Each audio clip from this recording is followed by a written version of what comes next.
भाजपा प्रदेश अध्यक्ष वीडी शर्मा ने कांग्रेस और जम्मू कश्मीर सरकार पर जमकर हमला बोला है। खासकर धारा 370 को लेकर शर्मा ने कहा कि कांग्रेस ने जम्मू कश्मीर सरकार के साथ मिलकर इस संवैधानिक बदलाव को असंवैधानिक तरीके से लागू करने का प्रयास किया है। माननीय प्रधानमंत्री नरेंद्र मोदी जी ने भारतीय जनता पार्टी के बहुप्रतीक्षित संकल्प धारा 370 हटाने का जो भारतीय जनता पार्टी का संकल्प था, जब अटल बिहारी वाजपेयी जी प्रधानमंत्री बने थे तब उन्होंने कहा था कि मेरी सरकार बहुमत की सरकार होती तो मैं सबसे पहले धारा 370 हटाता। और प्रधानमंत्री मोदी जी के नेतृत्व में जब प्रचंड बहुमत की सरकार बनी तो भारत का बहुप्रतीक्षित और ऐतिहासिक निर्णय धारा 370 हटाकर जम्मू कश्मीर के अंदर संपूर्ण देश को एक सूत्र में बांधने का काम भारतीय जनता पार्टी की सरकार ने, माननीय प्रधानमंत्री नरेंद्र मोदी और देश के हमारे गृह मंत्री माननीय अमित शाह जी ने उस संकल्प को पूरा किया कि जम्मू कश्मीर की विधानसभा में नेशनल कॉन्फ्रेंस की सरकार जो कांग्रेस के समर्थन से चल रही है, धारा 370 और 35A को हटाने के लिए जो प्रयास और जो प्रस्ताव लाने का प्रयास किया गया असंवैधानिक तरीके से, ये साबित करता है कि कांग्रेस इस देश के अंदर राष्ट्र विरोधी और जो बार बार संविधान की बात करते हैं, संविधान विरोधी और दलित विरोधी धारा 370 के अंदर प्रावधान है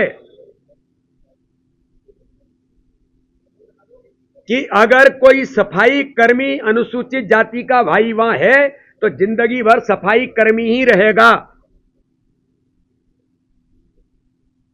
हमारे उन अनुसूचित भाइयों को दुनिया के अंदर, देश के अंदर अगर कोई योग्य बनता है, पढ़ लिख के तैयार होता है तो किसी भी स्थान पर जा सकता है, लेकिन जम्मू कश्मीर में धारा 370 के अंदर प्रावधान था कि वो सफाई कर्मी हैं तो वो सफाई कर्मी ही जिंदगी भर रहेगा। जहां तिरंगे का अपमान होता था वहां अगर आज शान और शौकत के साथ तिरंगा भी फहरता है और श्रीनगर की घाटी में गांव गांव में तिरंगा फहरता है और अमन चैन के साथ धारा 370 हटने के कारण जब चुनाव में भी जम्मू कश्मीर जाता है तो जहां 5% वोट मिलता था, आज जनता लोकतंत्र में विश्वास करके जम्मू कश्मीर के अंदर 50% से ज्यादा मतदान होता है। तो कांग्रेस को अमन चैन नहीं चाहिए। कांग्रेस को नौजवानों को जो रोजगार मिल रहा है, किसी प्रकार से वहां नौकरियां मिल रही हैं धारा 370 हटने के कारण, तो कांग्रेस को नौजवानों को रोजगार नहीं चाहिए।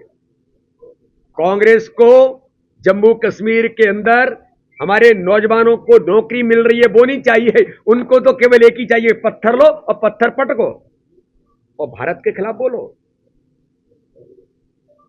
तिरंगे का अपमान करो, तिरंगे को जलाओ और भारत माता का अपमान करो, यही कांग्रेस को चाहिए। तो कांग्रेस का अमन चैन नहीं, दहशतगर्दी चाहिए।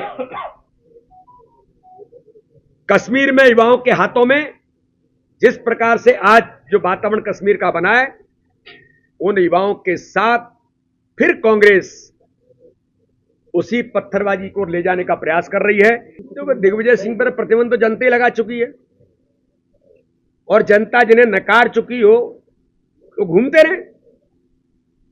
तो जनता ने ही प्रतिबंध लगा दिया और राजनीति में जनता का प्रतिबंध इससे बड़ा कोई प्रतिबंध नहीं है।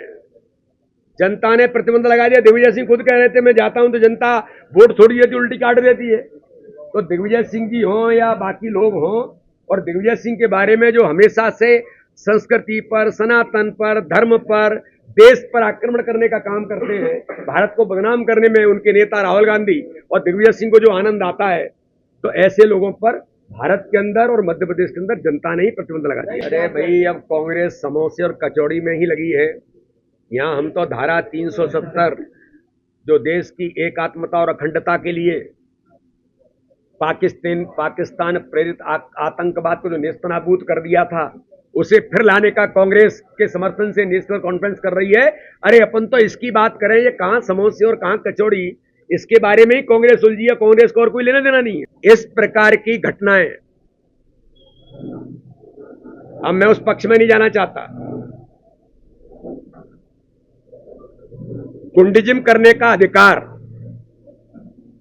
न किसी कार्यकर्ता को है, न किसी व्यक्ति को है, लेकिन पुलिस को भी नहीं है।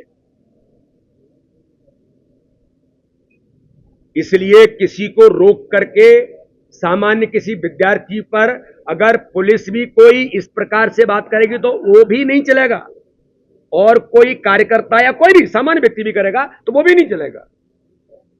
और स्वभाव में, व्यवहार में, नौजवानों में कभी कोई उत्तेजना में कुछ कह दे तो इसको फिर भी तत्काल संज्ञान में लेकर के ऐसी बातों पर उस कार्यकर्ता को आगाह किया जाता है, और हम करते हैं। लेकिन इस प्रकार के जो लोग हैं उनको भी आगाह करना पड़ेगा, और किया है।